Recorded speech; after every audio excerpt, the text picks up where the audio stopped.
আসসালামু আলাইকুম। গিয়েছিলাম আমরা মোটরসাইকেল নিয়ে সেই বিখ্যাত ভাইরাল রাস্তা হাওরের মাঝখান দিয়ে কিশোরগঞ্জের মিঠামইন। সাধারণ সুন্দর রাস্তা, মাঝখান দিয়ে আলপনা করা। যদিও মনের মধ্যে একটু ভয় ছিল। রিফাত ভাইয়ের মোটর সাইকেলের স্পিড ছিল 90 থেকে 100।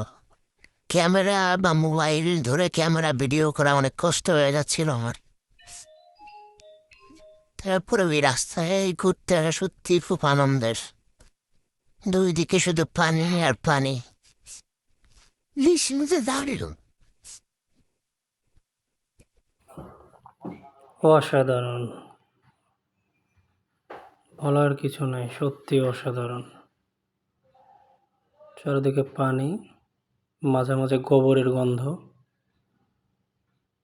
100 টান মোটরসাইকেল, সেই রকম স্পিড।